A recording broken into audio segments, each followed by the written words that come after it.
Sabes, todas las personas queremos siempre empezar bien las cosas.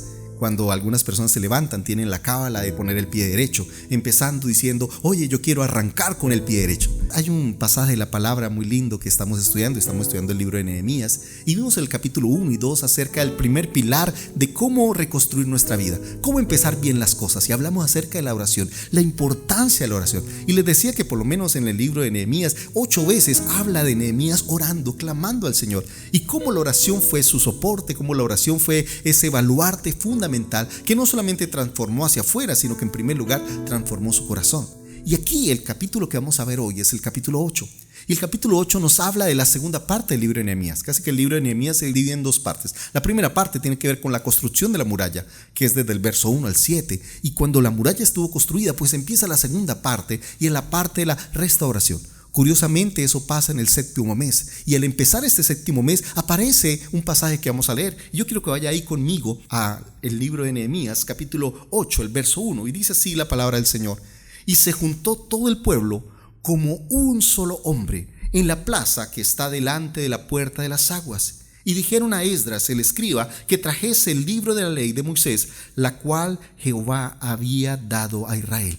Wow, a mí me encanta cómo empieza este pasaje, porque empieza todo un pueblo reunido. Ya habían terminado la reconstrucción de las murallas y ahora estaban ahí en pie delante del Señor, diciéndole: Señor, necesitamos escuchar tu palabra. Y entonces le piden a Esdras que traiga la ley del Señor y quieren leerla. Ahora, ¿por qué lo hicieron?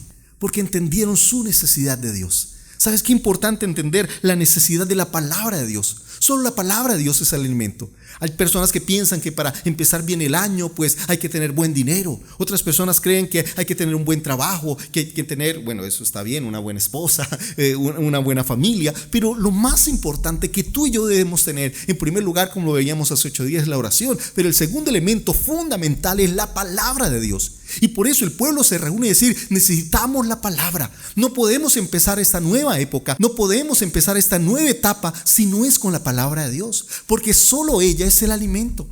¿Sabes? Alguna vez el apóstol Pedro dijo una frase tan hermosa que siempre ha impactado mi vida: Señor, ¿a quién iremos si solo tú tienes palabras de vida eterna? Wow, era reconocer que en ningún otro lugar podía encontrar ese fundamento, ese alimento, que la palabra de Dios, que solo ella lo llena todo, que solo ella es esa lámpara a nuestros pies, esa lumbrera en mi camino. Y por eso cuando venimos al Señor debemos decirle: Señor, necesitamos escuchar tu palabra. Pero estamos en una sociedad de sentires, de emociones, que entonces yo voy o sigo el culto que más emociones me haga sentir, o voy a la iglesia donde me haga sentir maravilloso. No, dice que la Biblia que la fe viene por el oír, no por el sentir. No se trata de lo que tú sientas. Es más, dice la Biblia que la fe es la certeza de lo que se espera, aún la convicción de lo que no se ve. Entonces no se trata de lo que yo veo, de lo que yo siento, se trata de lo que yo oigo. Y por eso es importante oír la palabra de Dios. Por eso es importante decir: Señor, yo quiero este año empezar con la dirección de tu palabra. Quiero empezar con la revelación, con lo que tú tienes para mí. Y por eso es muy fundamental en nuestra vida que prestemos atención a las palabras de Dios. Y aquí toda la nación se une, dice la Biblia, como un solo hombre. Y dicen: queremos escuchar la palabra. Ahora, no solamente se unieron a escuchar la palabra. Mire lo que dice el verso 3, dice: y leyó el libro delante de la plaza que estaba delante de la puerta de las aguas, desde el alba hasta el mediodía. Eso es como desde las 6 de la mañana hasta las 12 del mediodía. O sea, 6 horas en presencia de hombres y mujeres y todos los que podían entender. Y mire lo que dice aquí que me llama la atención: y los oídos de todo el pueblo estaban atentos al libro de la ley. Entonces no solo entendieron la necesidad de la palabra, no solo pensaron en, bueno, ahora qué riquezas vamos a hacer, ahora qué negocios vamos a montar. No, dijeron: necesitamos, para empezar esta nueva etapa bien hecha, necesitamos la palabra de Dios. Y no solamente entendieron esa necesidad, sino tuvieron la disposición y la atención. Oye, 6 horas. Hay personas que cuando el pastor predica más de 30 minutos dicen: uy, pero el pastor, ¿qué le dieron? No sé si la esposa le dio, no sé, caldo del oro o algo así, porque parecería que se nos hacen eternos. Ahora imagínate, 6 horas escuchando la palabra. Y no con la comunidad de nuestra iglesia, donde tenemos sillas acolchonadas, o como antes tenemos aire acondicionado, y más de uno dice: ay, pastor, y no hay una forma de tener unas poltronas, no sé, así reclinomática, ok, con esa iglesia VIP. No, esta gente estaba de pie, escuchando la palabra de Dios, dispuesta a escucharle. Recuerdo alguna vez que me invitaron a predicar en una iglesia. Era un lugar muy, pero muy caluroso. Y fuera de eso, el lugar estaba lleno. Y me invitaron a dar un seminario. Y claro, yo terminé las primeras 2 horas de conferencia y yo estaba muy cansado. Y pensé que la gente iba a estar cansada. Y dijeron, no, pastor, continúa la otra clase, queremos avanzar. Y estuvimos ahí 4 horas. Yo realmente al final no pude más, pero fui yo. La gente estaba tan dispuesta en recibir la palabra. Tenía esa hambre y esa sed de la palabra como pocas veces he visto. A veces en la iglesia uno se demora más de 30, 35 minutos y la gente ya empieza a llamarlo, pastor, venga, ¿sí? O algunas personas empiezan así como el parabrisas, ¿verdad? A limpiar lado a lado, ¿ok? O como esas personas que van en el bus que empiezan ese código morse, toc, toc, toc. Ok, pero a veces como que nos cansamos. Pero eso sí, no hay ningún problema si la película dura 2 o 3 horas, si la serie que están viendo, no sé, en alguna de los canales de stream y dura capítulo tras capítulo, es más, se pasa toda la noche y no hay problema. No hay problema porque es entretención, no hay problema porque son emociones, no hay problema porque es distracción. ¿Y qué de la palabra? ¿Qué es ese fundamento precioso? Y por eso puedo ver en este pueblo, primero, una profunda necesidad de la palabra, una conciencia de la necesidad. En segundo lugar, una disposición a escuchar la palabra. Qué importante que durante este año estés dispuesto a escuchar la palabra de Dios. Que saques tiempo para oír la voz de Dios. Que saques tiempo para estar en su presencia y decirle, Señor, no importa las horas que tenga que pasar, no importa el tiempo que tenga que pasar, yo necesito escuchar tu palabra. Ahora, no solamente lo hicieron con conciencia de la necesidad, con disposición, sino también con adoración. Mire lo que dice el versículo número 6, dice, bendijo entonces Esdras a Jehová, Dios grande. Y todo el pueblo respondió, amén, amén, alzando sus manos, y se humillaron y adoraron a Jehová, inclinados a tierra. Wow, yo puedo imaginar ese momento. Un momento en el cual el pueblo está unido como un solo hombre, que está dispuesto a pasar las horas que sean escuchando la palabra de Dios y están dispuestos a postrarse delante del Señor. Oye, qué hermoso. Yo sé que estamos en el mundo de las emociones, pero las caídas más bellas son las que uno hace hacia adelante, postrándose delante del Señor. Qué bueno que tú y yo nos caigamos hacia adelante en adoración a los pies del Señor. Y es en esa actitud de entender la necesidad, de estar dispuestos a escuchar las horas que sean, a pagar el sacrificio que sea, pero también de adorarle. Sabes, hay una relación entre palabra y adoración. Cuando tú adoras, puedes estar dispuesto a escuchar la palabra.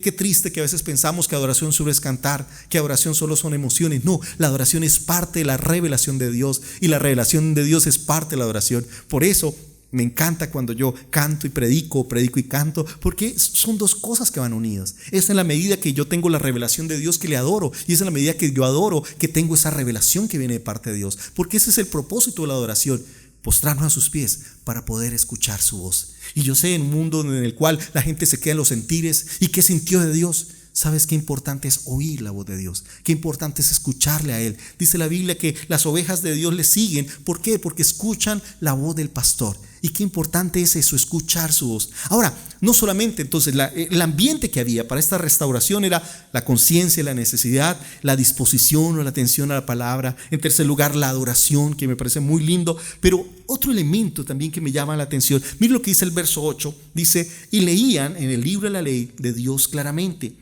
y ponían el sentido de modo que entendiesen la lectura. Y esto se va a repetir varias veces. Es más, en el verso 9 dice, y Nehemías, el gobernador, y el sacerdote Esdras, escriba, los levitas que hacían entender al pueblo. Wow, y esto me parece muy importante porque no solamente había una lectura, sino había una exposición de la palabra. No solamente había todo un esfuerzo para decir, bueno, léanos la Biblia, sino también entender. Y casi que este es el relato de la primera predicación o exposición de la palabra, porque no solamente era cuestión de leer la palabra, sino era cuestión también de entender. Si saltas al versículo 12, dice, y todo el pueblo se fue a comer y a beber y a obsequiar porciones y a gozar de gran alegría. Mire lo que dice aquí, porque habían entendido las palabras que se les había enseñado. Entonces no solo se trata de escuchar la palabra de Dios, sino se trata de entenderla. Generalmente las personas cristianas tienen un famoso misticismo, ¿no? ¿Y cuál es el misticismo cristiano? El misticismo cristiano puede ser de tener una Biblia abierta ahí en la sala, a veces en el Salmo 91, ahí está la Biblia abierta y ya con eso, mejor dicho, ya esta casa está santificada porque tenemos la palabra de Dios. Entonces llenamos casi que toda la casa, la biblioteca con la palabra de Dios porque ella debe estar. Entonces tenemos una especie ahí de misticismo cristiano. Otros es por cantidad. Uy, todos los días me leo 100 versículos, 7 capítulos. Oye, ya me leí la Biblia 5 veces de pasta a pasta. Y creemos que esto se trata de cantidad, de leer. Y entonces, claro, las personas buscan ver cómo leer más versículos y más versículos. ¿Sabes? La Biblia no se trata de cuánta cantidad lees. Se trata de qué entiendes. Yo les he dicho en mi iglesia que no se trata de cantidad, se trata de calidad. No es leer 20, 100, 200 versículos. Se trata de leer, así sea uno, pero que lo entiendas, que lo medites, que lo disfrutes, que puedas sacar de él todo su sabor. A veces estamos tan afanados en leer y entonces empezamos un versículo y otro y seguimos leyendo y se trata de cantidad. Y no, esto se trata de detenernos en esos pequeños detalles. A veces hemos aquí hecho una serie de un solo versículo. Hemos hecho un sermón de un solo versículo y uno saca todo el contenido y toda la devoción, todo lo que puede encontrar, toda la riqueza que viene de parte de Dios. Recuerdo en mi tiempo de estudio en la Universidad Teológica que llegó un profesor y hizo toda una exposición del Evangelio según San Marcos. Y él empezó con el versículo número 1, ¿ok? El versículo número 1 del Evangelio de Marcos es muy sencillo. Dice, principio del Evangelio de nuestro Señor Jesucristo.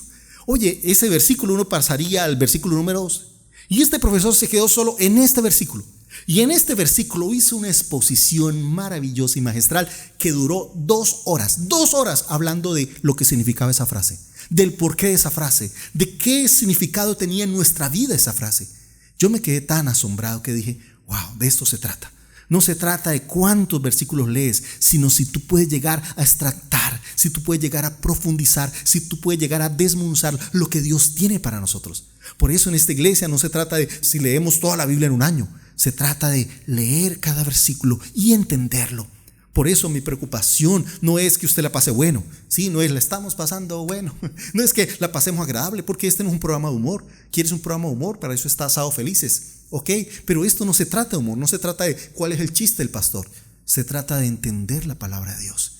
Y eso fue lo que hicieron los escribas. Y eso fue lo que hizo Esdras. No solamente leerla, sino entenderla. Ahora, ¿por qué era importante entenderla? Recuerden, ellos habían estado exiliados 70 años sin reuniones, 70 años sin lectura.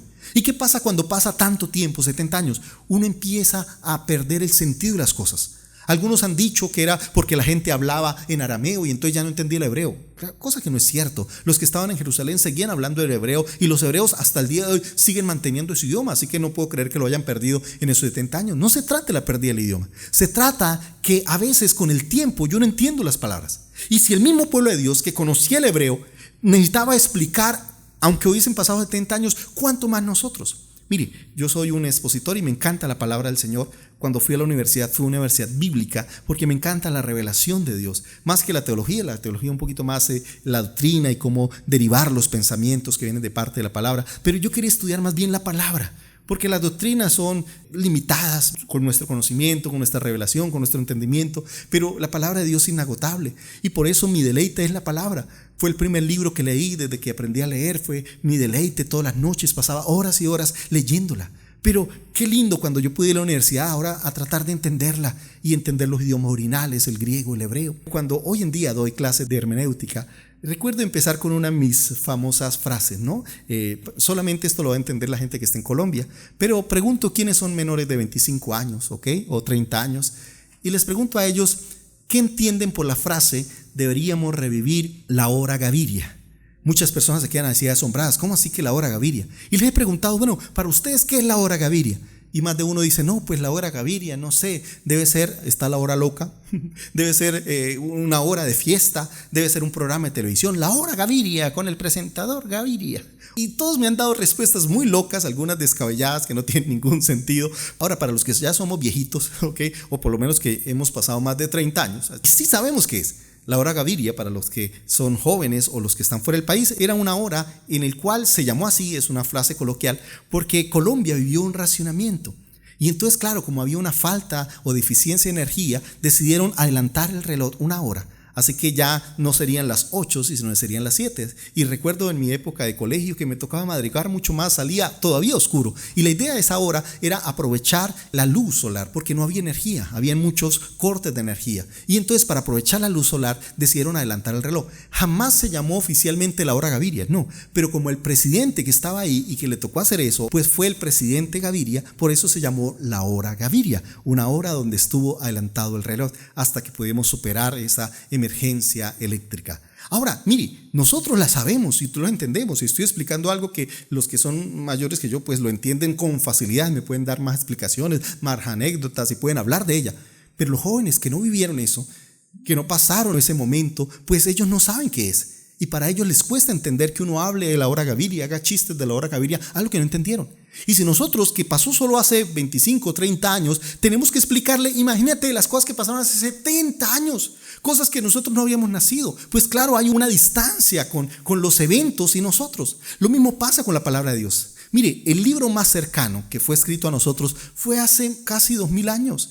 El libro que más antiguo que tenemos en la Biblia, más reciente que tenemos en la Biblia escrito, fue del año 70 después de Cristo. Y estamos ahora en el 2021, por favor, tantos años que han pasado. Entonces, cuando hablamos de la palabra, tenemos que entender que es una palabra que está en el tiempo. Ahora es una palabra viva, porque es una palabra eterna que no pierde su significado. Pero necesitamos interpretarla, necesitamos entenderla para no caer en desviaciones, para no caer en falsas interpretaciones. Porque a veces tomamos un pasaje y lo aplicamos así directo y no entendemos el contexto, y no entendemos el trasfondo, no entendemos la distancia.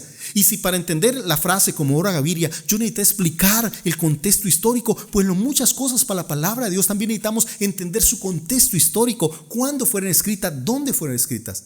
Y por eso uno ve aquí la palabra que es expuesta pero también es explicada. Ahora, ¿quién la explicó? Esdras.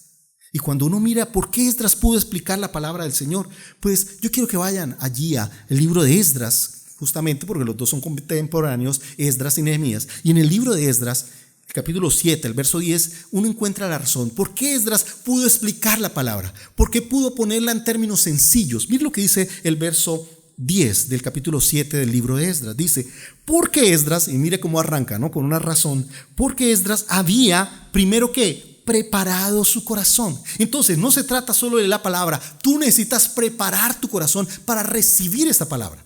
Y por eso aquí Esdras nos está diciendo, mire, cuando tú llegas a la palabra, primero tienes que orar por tu corazón para que esté dispuesto. Alguien decía que lo más importante no es la comida que se tiene, sino el hambre que se tenga. Por eso más importante que una buena comida es tener un buen apetito, porque disfrutar una comida depende de tener un buen apetito. Algunas personas pensarán, que la palabra es muy confusa. No, el problema primero de la palabra es que tal vez tú tienes un corazón endurecido.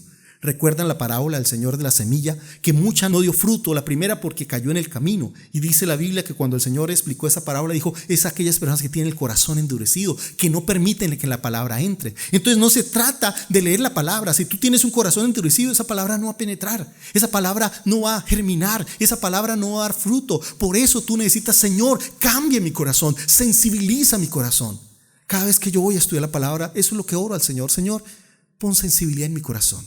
Porque a veces la dureza de la vida, las preocupaciones nos endurecen, rechazan esa palabra y no nos permiten recibirla, aceptarla. Y por eso lo primero que hace Esdras es preparar su corazón. Es decirle, Señor, trata con mi corazón. Yo quiero estar dispuesto, quiero tener un buen apetito, quiero disfrutar lo que tú tienes para mí, quiero recibir ese manjar, ese mensaje que viene de ti, Señor. Porque a veces nosotros podemos estar, sí, leyendo, pero sin disposición. Por eso yo te digo algo, no pierdas el apetito de la palabra de Dios, no pierdas la disposición de venir ante Él, decirle, Señor, así como es importante tu palabra, es también importante tener un buen corazón, un corazón receptivo, un corazón labrado para que cuando caiga esa semilla germine y dé fruto. Por eso lo primero que tú tienes que orar es, Señor, prepara mi corazón para que yo esté dispuesto a recibir tu palabra. Así que en primer lugar preparó su corazón, pero sigue diciendo, dice, para inquirir en la ley de Jehová. Ahora, no solamente es alguien que preparó su corazón, sino preparó para estudiar la palabra. Entonces no se trata de leerla, se trata de profundizarla, se trata de investigar, se trata de escudriñar, se trata de indagar. Jesús mismo le dijo a los discípulos, escudriñad las escrituras.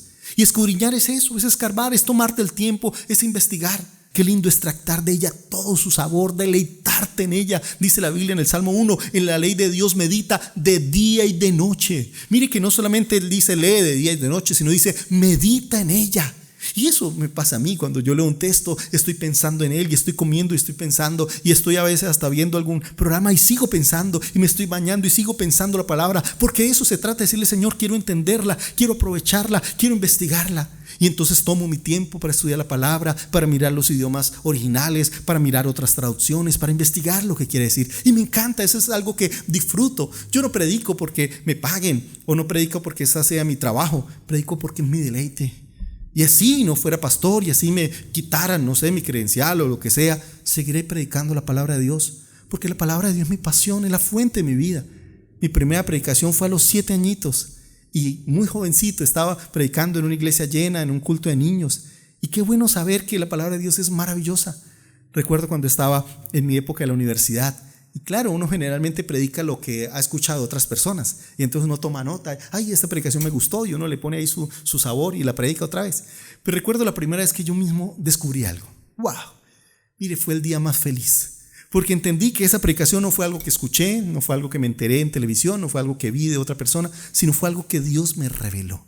Y déjeme decirte algo, no hay nada más delicioso, no hay nada más maravilloso que escuchar la voz de Dios, que sentir que Dios te habló, que Dios fue directo a tu vida, que pudiste entender la palabra. Mire, eso es hermosísimo, cuando tú puedes disfrutar, cuando tú puedes discernir, cuando tú puedes decirle: Señor, he entendido tu palabra.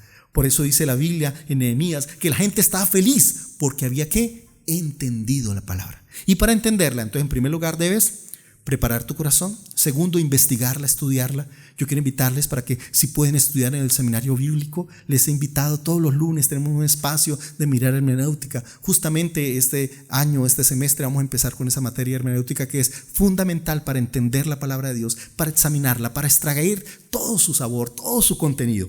Ahora, no solamente él preparó su corazón para estudiarla y para investigarla, dice, y para cumplirla. ¡Wow! De nada sirve estudiar la palabra, de nada sirve investigarla si no estamos dispuestos a obedecerla. De nada sirve: Señor, hoy háblame, si no estoy dispuesto a oír la voz del Señor y a obedecer y seguir esa voz. Porque hay muchas personas que estudian la palabra, pero no todas están dispuestas a obedecer la palabra. ¿Y de qué me sirve llenarme de conocimiento? ¿De qué me sirve llenarme de información? ¿De qué sirve acumular en mi cabeza todo el contenido, todos los mensajes, si no obedezco ninguno de ellos? ¿Sabes? No se trata de cuántos versículos predicas, o cuántos versículos sabes, o cuántos versículos has investigado. Es de cuántos versículos tú y yo obedecemos.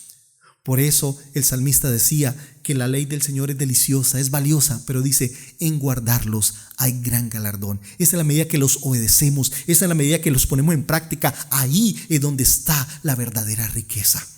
Jesús dijo: si sabéis estas cosas, serán bienaventurados si las hiciereis. O sea, si las saben, listo, qué bueno que las saben. Maravilloso que la sepan, pero serán bienaventurados, serán dichosos en la medida que la pongan en práctica, que la pongan por obra. Entonces, para poder entender la palabra de Dios, necesito primero disponer mi corazón. Segundo, investigarla. Tercero, obedecerla, hacerla real en mi vida, que yo pueda practicarla, que yo pueda aplicarla en mi vida. Y ahí sí al final dice: y para enseñar en Israel sus estatutos y sus decretos. ¡Wow! Entonces el propósito de Dios tampoco es quedarme solo en mí. Y entonces yo ya que recibí la palabra, ¡oh, aleluya! Y entonces ahora ya la tengo, la entendí, la estoy obedeciendo, maravilloso. Bueno, qué bien. Preparaste con tu corazón, estudiaste, la entendiste, la obedeciste, ahora predícala, ahora enséñala. Ahora mire, estos 4 elementos son importantes, porque hay muchas personas que enseñan sin haber obedecido, sin haber estudiado y sin haber preparado su corazón. Simplemente repiten como loro algo que escucharon de otra parte. No, la palabra de Dios se trata de primero preparar el corazón, investigarla, estudiarla, obedecerla y ahora sí que predicarla, enseñarla a otros. Y qué importante cuando tú le enseñas a otra persona, porque es la manera que tú más aprendes. Yo les decía alguna vez que fui un brillante estudiante, gracias a Dios fui becado en mi época de colegio. ¿Y cuál era mi clave para pasar esas materias que para muchos era difícil? Química, física, trigonometría, cálculo, álgebra. Bueno, entonces, ¿por qué para muchas personas era tan difícil y para mí era fácil? Les digo el secreto muy sencillo. Yo no tenía tiempo de estudiar porque me dedicaba en la iglesia a servir al Señor, pero cuando llegaba al salón muy temprano le decía a alguien, ¿quién no entendió y quién quiere que le explique? Ahora, cuando yo trataba de explicar no era porque yo lo entendía perfecto, pero yo entendía que si podía lograr explicarle a alguien, una vez que yo le explicaba a alguien, a mí me quedaba claro. Así que yo no enseñaba solo por la otra persona, enseñaba también por mí. Porque la manera de que le explicaba a alguien, hacía el ejercicio con él, le decía, mire, esto aquí, yo mismo estaba aprendiendo, yo mismo estaba creciendo, yo mismo estaba practicando y estaba interiorizando. Por eso si tú quieres aprender algo, enséñalo. Si tú quieres que una palabra del Señor esté ahí pegada y nunca se te olvide, enséñala. Tal vez yo me olvidaré de muchas cosas, pero no de las cosas que enseño. La mayoría de sermones y predicaciones están aquí en mi cabeza. Si tú me miras, mis noticas son muy sencillas, porque todo está aquí. Y eso se trata. Cuando yo le enseño, ya eso queda guardado en mi corazón, ya queda clavado en mi vida. Y por eso qué importante enseñarla. Entonces, no solo ten la palabra de Dios para ahí como un amuleto. No, esa palabra de Dios que tienes ahí en tu casa será vida, será maravillosa en la medida que tú la investigues, que tú la estudies, que tú la obedezcas y que tú la enseñes, que tú la practiques a otros. Ahora, ¿cuáles son los resultados que va a traer esa palabra de Dios? Y yo puedo ver aquí por lo menos 3 cosas. La primera es un refuerzo de mi identidad. ¿Cuál fue el libro que estaban leyendo? El libro de la ley. ¿Y con qué propósito Dios envió la ley? Cuando el pueblo de Israel leyó la ley por primera vez, estaban ahí en el desierto, habían salido de Egipto. Y para ellos era importante la ley. ¿Cómo empezó? A veces leemos Génesis simplemente como un libro de historias o de cuentos o que dejamos para los niños, pero no, este era un libro que ayudaba a entender la identidad del pueblo. ¿Quiénes eran ellos? Mire, si tú miras con detenimiento, cuando estaba el pueblo de Israel ahí en el monte esperando la ley del Señor, ¿qué empezaron a hacer? Se desesperaron y empezaron a decir, no, necesitamos adorar a Dios porque no vemos a nadie. Y entonces hicieron un becerro de oro.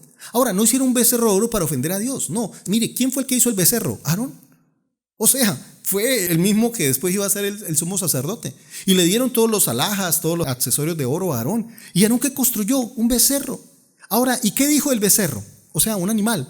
Dijo, este es el Dios que lo sacó. O sea, ellos estaban tratando de representar ¿a quién? A Dios. Y la imagen con la cual querían representar a Dios, ¿cuál era? Un animal.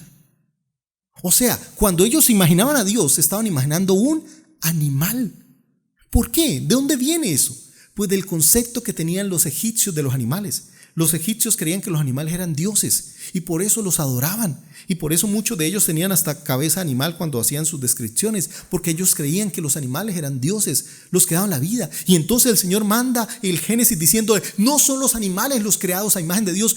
Tú y yo somos imagen de Dios porque fuimos creados por Dios a su imagen y su semejanza. Y por eso lo que está ayudando es a entender su identidad. Cuando yo llego a la palabra de Dios, lo primero que Dios reafirma es mi identidad. ¿Quién soy yo? Y qué importante empezar este año entendiendo quién eres para Dios, qué es lo que Dios ha hecho de ti, cuál es la imagen que Dios tiene de ti, cuál es el propósito que Dios tiene para ti. Y por eso el Señor les decía al pueblo de Israel, mire, no se hagan imagen, porque ustedes fueron creados a imagen.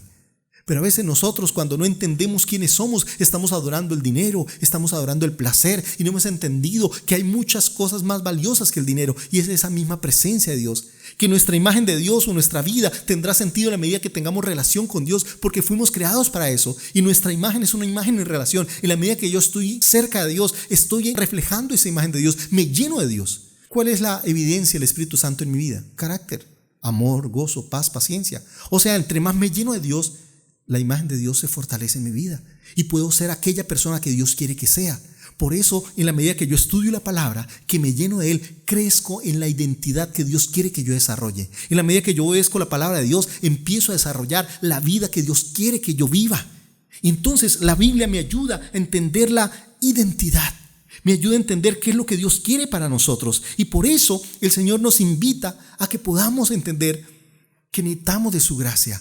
¿Quiénes somos? ¿Cuál es el propósito de Dios? Yo les decía, todas las cosas tienen una razón y un propósito. Y cuando tú entiendes la razón, también vas a entender el propósito. Y cuando yo entiendo, al leer la palabra, que soy creado por Dios y que he sido creado para los propósitos de Dios, eso va a definir mi camino. Eso me va a ayudar a orientarme, a no perderme, a no desviarme. Por eso la invitación del Señor es a que vengamos a Él y permitamos que su palabra defina nuestra identidad, nos dé la seguridad, nos dé la convicción y nos dé también el camino que podamos seguir. Ahora, lo segundo que trae la palabra no solamente es una identidad clara, recordándonos quiénes somos, cuál es el propósito de Dios para nosotros, sino también trae quebrantamiento. Mira lo que dice al final del verso 9 del capítulo 8 de Nehemías. Dice: y Nehemías el gobernador y el sacerdote Esdras escriba y los levitas que hacían entender al pueblo dijeron a todo el pueblo: día santo es a Jehová nuestro Dios, no os entristezcáis ni lloréis, porque todo el pueblo, que dice, lloraba oyendo las palabras de la ley. Wow. ¿Qué trajo la palabra de Dios al corazón de las personas? ¿Qué trajo? Llanto. Ahora usted dirá: pero ¿por qué están llorando? Mire, hay un pasaje de la palabra de Dios hermoso ahí en Mateo capítulo 5 de la bienaventuranza. Dice Jesús: bienaventurados los que lloran. Porque ¿qué llorar? Es volver a tener la sensibilidad. ¿Tú sabías que el dolor es un regalo de Dios? No hay peor cosa que uno tener o perder la sensibilidad. ¿Qué pasa si yo me toco la mano y no siento nada? Si yo me chuzo y no siento nada, si yo me quemo y no siento nada, pues me autodestruyo. Si hay algo que Dios nos dio fue la sensibilidad, que sentimos frío, que sentimos calor, sentimos dolor. Eso se llama una sensibilidad. ¿Sabes? No hay nada más triste que perder la sensibilidad. Y estamos en un mundo que se volvió insensible, que ya ve el pecado y no siente nada por el pecado, que hace las cosas malas y no se le da nada, los corruptos que roban y no se les da nada, no importa el daño que están haciendo, las personas que violan o que maltratan a los niños y no se les da nada, no les mueve el corazón, no les conmueve ver que sus niños están sufriendo, ven cómo los maltrata y como si nada. Déjeme decirte algo, esa es la peor tristeza. Por eso la mayor felicidad es tener sensibilidad, que podamos sentir como el Señor sienta, que tengamos ese corazón sensible a la voz de Dios, que podamos sentir las cosas que están mal y arrepentirnos y venir delante de Dios. Y por eso la Biblia dice: bienaventurados que lloran, porque ellos recibirán consolación. Ahora, y qué lindo saber que la palabra de Dios nos pone en evidencia. Qué bueno saber que la palabra de Dios quebranta nuestro corazón. Hay un pasaje hermoso que está ahí en Hebreos capítulo 4, el versículo 12, y dice: porque la palabra de Dios, dice, es viva y eficaz y más cortante que toda espada de dos filos, y penetra hasta partir el alma y el espíritu, las coyunturas y los tuétanos, y discierne los pensamientos y las intenciones del corazón. Wow. O sea, la palabra de Dios penetra lo más profundo de nuestro ser. La palabra de Dios llega ahí a nuestro corazón. Cuando yo la estudio, cuando yo investigo y cuando yo preparo mi corazón, el Espíritu Santo la va ahí a profundizar en nuestra vida. Pero permítame leerla en otra versión que me encanta. Mira lo que dice: pues la palabra de Dios es viva y poderosa, más cortante que cualquier espada de dos filos, penetra entre el alma y el espíritu, entre la articulación y la médula del hueso. Deja al descubierto, me encanta esta versión, la NTV dice: deja al descubierto nuestros pensamientos y nuestros deseos más íntimos. Y el verso 13 dice: no hay nada en toda la creación que esté oculto a Dios, todo está desnudo y expuesto ante sus ojos, y es a Él a quien rendimos cuentas. Wow, qué palabra, que me encanta ese pasaje, porque la palabra del Señor nos descubre. La palabra del Señor abre lo que hay en nuestro corazón, expone las cosas que tal vez nosotros creemos que están bien, porque a veces nosotros nos creemos: no, yo estoy bien, como el borracho, como vamos bien, y lo llevan de la mecha a punta de pata. Y a veces creemos así, que estamos bien, que todo el mundo está mal, pero menos yo estoy perfecto, gracias a Dios, estoy bendecido en victoria o bendecido en conucos. No, es cuando yo entro a la palabra del Señor que sale a reducir mi pequeñez, que sale a reducir mi pecado, que sale a reducir mis falencias, que sale a reducir todas las cosas que están mal en mi vida. Y por eso hay quebrantamiento y por eso hay llanto. El pueblo de Israel estaba llorando porque había entendido la palabra, porque había sido expuesto su manera de vivir, había sido expuesto lo egoístas que habían sido expuesto lo pecadores que habían sido, y por eso se habían desviado y por eso han recibido ese castigo, y por primera vez están ahí expuestos ante la palabra de Dios, casi como dice la Biblia, desnudos ante su palabra, entendiendo que no podemos ocultar nada. Y por eso el primer efecto de la palabra es que refina nuestra identidad, nuestro propósito, pero en segundo lugar nos da sensibilidad, nos coloca un corazón sensible. No podemos creernos aquí los santos, los perfectos, los que no partimos ni un plato. No, cuando venimos delante del Señor nos damos cuenta lo pequeños que somos, nos damos cuenta las falencias, damos cuenta de esos pecados que están ahí en nuestro corazón, que antes tal vez no los habíamos visto, que tal vez por nuestra prepotencia o nuestro orgullo no los habíamos tomado en consideración. Pero ahora la palabra de Dios nos expone, porque ella es ese espejo que nos revela. Y por último, la palabra del Señor trae gozo a nuestra vida. ¿Sabes? Por eso el Señor le dice ahí a través de Nehemías y Esdras y los levitas, dice: día santo es a Jehová nuestro Dios, no os entristezcáis ni lloréis. Y sabes, esto es muy lindo. Mire lo que dice el verso 10, dice: y les dijo: id y comed grosuras, bebed vino dulce y enviad porciones a los que no tienen nada preparado, porque día es santo a nuestro Señor. No os entristezcáis, porque el gozo de Jehová es vuestra fuerza. Aleluya. Y el verso 11 dice: y los levitas pues hacían callar a todo el pueblo, diciendo: callad, porque día santo, y no os entristezcáis. Sabes, la palabra del Señor también debe traer gozo en nuestra vida. Si cuando tú estudias la palabra no estás gozoso, algo está mal. Si la palabra, después de traer llanto y quebrantamiento, no trae ahora gozo, el gozo de su esperanza, el gozo de su salvación, el gozo de su paz, entonces algo está mal. Porque hay personas que usan la palabra de Dios para vivir una vida amargada, para estar todo el tiempo condenando y señalando y enjuiciando, y casi que cuando el pastor empieza a criticar o a denunciar los pecados ajenos, todo el mundo está feliz. Sí, pastor, habla así es que me gusta, eso, condénelos, mándelos para el infierno, pastor, eso sí, que sufran, que es que ya huelen a azufre, pastor. Esas son las predicaciones poderosas, esas de condenación, la de la falda larga, la de la lengua larga, la de todo largo, el pelo largo, y entonces eso nos encanta, que hablen en contra de todo eso. No. La palabra del Señor sí nos habla, pero de nosotros, no de los demás. No es exponer los pecados ajenos, es exponer los pecados propios. Es que nuestro corazón está desnudo ante su presencia. Es que podamos venir delante de Él, abrir nuestro corazón. Pero una vez que hemos llorado, una vez que nos hemos arrepentido, debe traer gozo a nuestra vida. Dice: el gozo del Señor es nuestra fortaleza. Así que la palabra de Dios no es un libro de buenos consejos. No es un libro para mandar al infierno a todo el mundo. No, es una palabra de transformación. Pero es una palabra que debe producir gozo en nuestro corazón. Y es ahí donde debe llegar esa palabra del Señor. A no solamente cambiar nuestras emociones, sino es cambiar integralmente toda nuestra vida. Que le digamos: Señor, nos rendimos delante de ti. Permitimos que tu palabra, Señor, nos transforme. Que tu palabra defina nuestra identidad. Que tu palabra nos dé la sensibilidad que necesitamos. Y que tu palabra nos dé el gozo que hace falta. Sabes, en estos momentos ha sido meses de mucho dolor.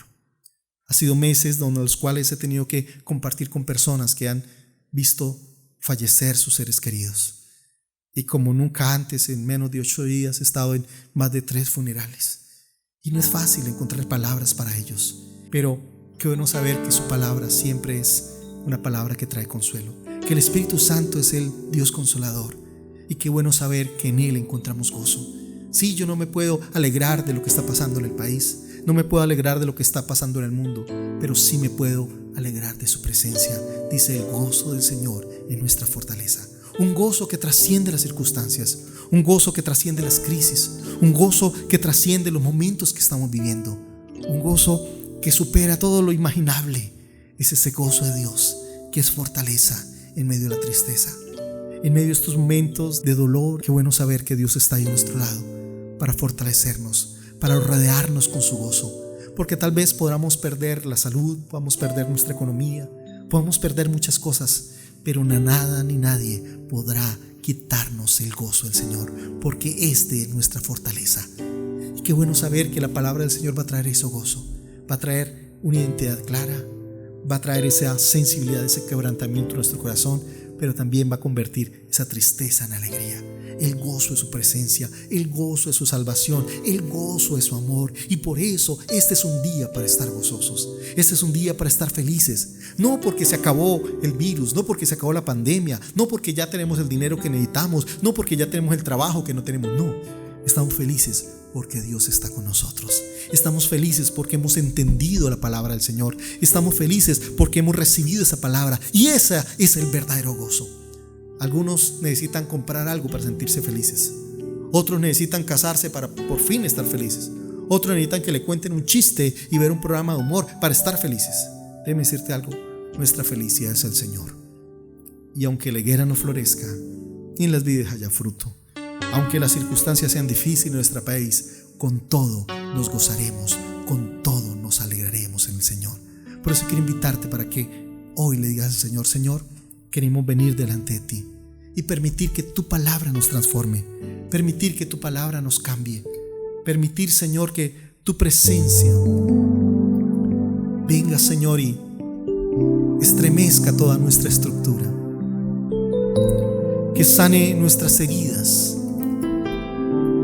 que limpie todo aquello que está sucio, todo lo que está manchado.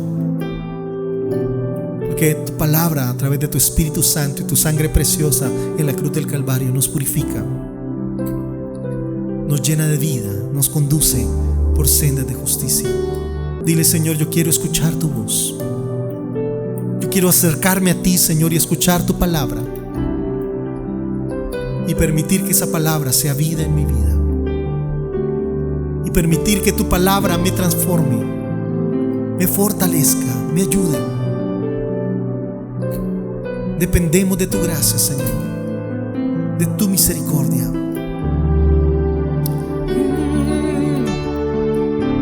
Por eso quiero invitarte para que tú le digas: Señor, toca mi corazón, hazme sensible para escuchar tu voz.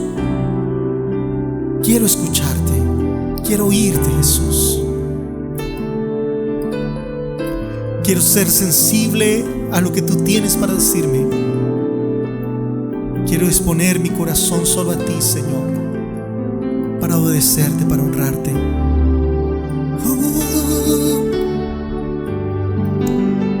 Dile: Señor, queremos oír tu voz, seguir tus pasos. La vida es el resultado de lo que oímos. Si solo oímos noticias, vamos a estar preocupados. Si oímos a esas personas que hablan en doble sentido, vamos a estar contaminados. Pero si oímos la palabra de Dios, estaremos fortalecidos. Por eso dile al Señor: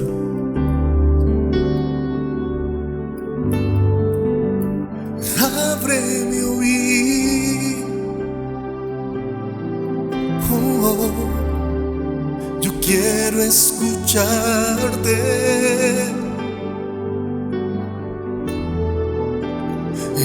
Abre mis ojos,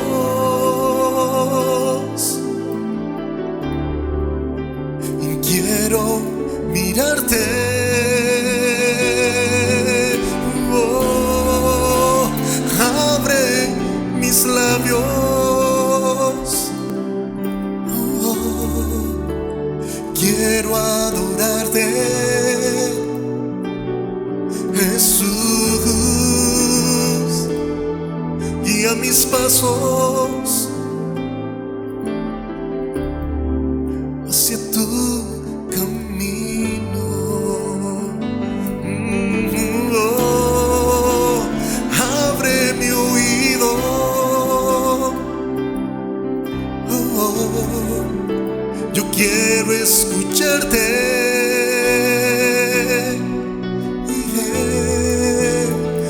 Abre mis ojos.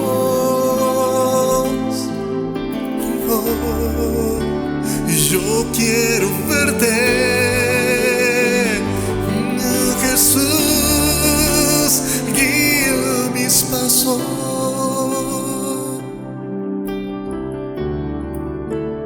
Quiero seguirte,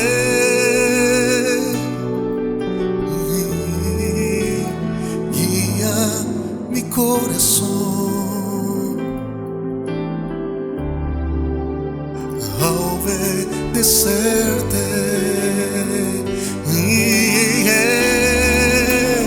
Abre mi oído, para escucharte.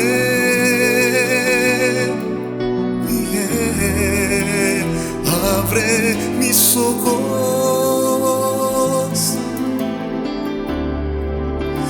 yo quiero verte.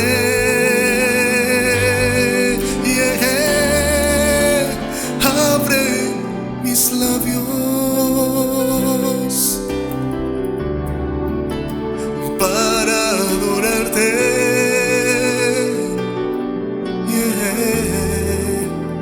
Guía mi corazón